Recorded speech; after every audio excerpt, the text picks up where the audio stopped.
Alam mo ba kung bakit kahit marami kang kasama at pakiramdam mo mag-isa ka lang? O kung bakit sa lahat ng ginagawa mo, pakiramdam mo, kulang ka din? Tanong ko lang sa'yo, ano ba ang zodiac sign mo? Dahil ang sagot kung sino ka talaga, kung ano ang mga tinatago mong damdamin, at kung ano ang naghihintay sa'yo, nakasulat na yan sa mga bituin at baraha. Kung ikaw ay isang Aries, Leo at Sagittarius, alam kong matapang ka at lumalaban. Pero ang totoo niyan, alam kong pagod ka na rin maging malakas na lang palagi. May mga pangarap kang takot mong aminin. At may taong hanggang sa ngayon, pinaiisip mo pa din kahit na sinasabi mo, teka lang. Kung ikaw naman ay Taurus, Virgo at Capricorn, masyado kang maingat at matatag. Pero, sa loob-loob mo, takot ka naman magkamali at masaktan. Marami kang tinatagong alalahanin tungkol sa pera, kinabukasan, at pamilya. O sa taong mahal mo, gustuhin mo mang magtiwala ulit. Nagkakaroon ka ng takot dahil pakiramdam mo, ikaw lang ang gumagawa ng paraan. At kung ikaw naman ay Gemini, Libra o Aquarius, magaling kang magpatawa at umiti kahit na masama ang loob mo. Matalino ka at marami kang kaibigan. Pero, kakaunti lang ang nakakaalam ng tunay na pinagdadaanan mo. May mga desisyon kang gustong gawin pero nag-aalinlangan ka. At may mga salita kang gustong sambitin pero mas pinipili mo ang tumahimik na lang.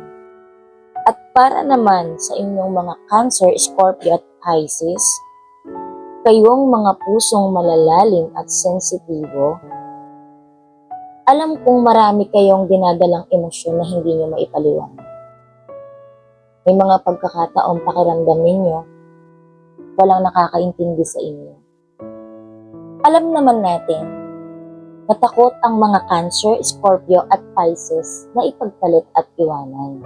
Mahal na mahal ninyo ang mga taong nakapaligid sa inyo. Ngunit, may mga pagkakataon na nakakalimutan ninyo, kayo man, Cancer, Scorpio at Pisces, kailangan nyo din namang alagaan at mahalin.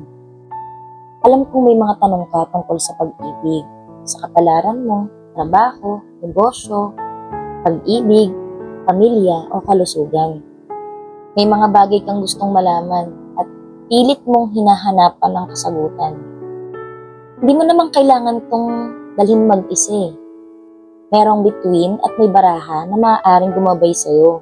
May mga mensaheng sadyang nakalaan para sa iyong puso at kaluluwa.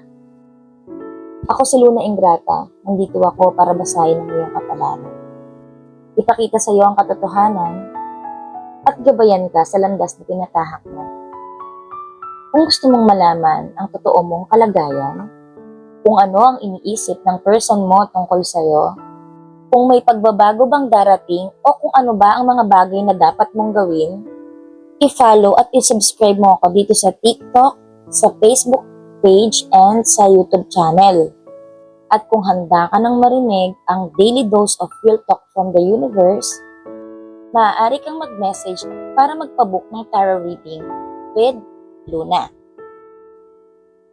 Comment 888 below kung handa ka nang marinig ang message ni Universe